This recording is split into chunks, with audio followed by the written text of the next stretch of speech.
যে আঘাতের রক্ত বের হবে না, বুঝে নেবেন সে আঘাত খুব আপন কেউ দিয়েছে।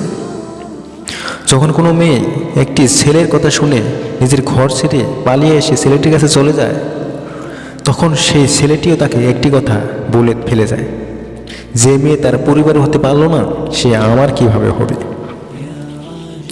যখন কোনো ছেলে তার বউয়ের কথায় নিজের বাবা মাকে ঘর থেকে বের করে দেয়, ঠিক তখনই সেই ছেলেটাকে পৃথিবীতে সব থেকে ভালো স্বামী হিসেবে বলা হয়ে থাকে।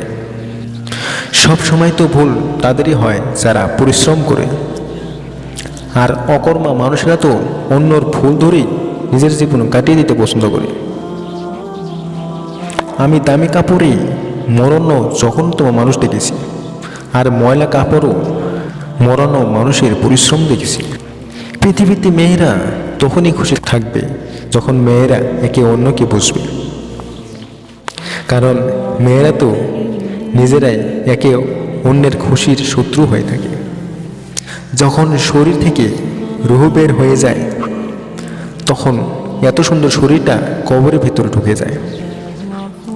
যখন কেউ আপনাকে দেখো না দেখার ভান করবে, তখন বুঝে নেবেন সে তার জীবন থেকে আপনাকে চলে যাওয়ার কথাটা খুব নীরবে বলে দিচ্ছে। দুঃখ আর কষ্ট তো না কাটিয়ে যায় না, আর এটা তো জীবন। সে কি আমাদের এতটা সহজে ছেড়ে দিবে? নিজেদের ভুলগুলো সবার কাছেই সঠিক, অন্যর ভুলগুলো নিয়েই আমাদের যত দুশ্চিন্তা। যারা সব সময় প্রশ্ন করে তারা উত্তর পাওয়ার আগ পর্যন্ত বোকা থাকে, আর যারা কখনই প্রশ্ন করে না তারা সারা জীবন বোকা হয়েই থাকে। নিজের শক্তি সামর্থ্যের উপর অহংকার না করে হাসপাতালের এমন একজন রোগীকে দেখে আসুন, যিনি এক গ্লাস পানি খাওয়ার জন্য কারো অপেক্ষার প্রহর করে। যারা আত্মীয়তার মর্ম বোঝে তাদের বিপদে পাশে দাঁড়াতে ইচ্ছে করে। ভালো কাজের মানে এটা নয় যে কারো উপকার করতে হবে, ভালো কাজের মানে তো এটাও হয় যে কারো ক্ষতি না করা। আল্লাহ ভালো করে দেবে, এই কথাটা এমন একটি কথা যা মানুষের দুশ্চিন্তা দূর করে দেয়।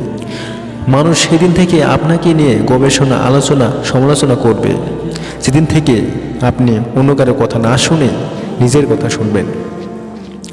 কোনো সফল মানুষের পেছনে ঘুরে নিজের জীবন নষ্ট করার থেকেও ভালো কাজ হচ্ছে কোনো অপূর্ণ মানুষকে নিজের ভালোবাসা দিয়ে পূর্ণ করে দেওয়া।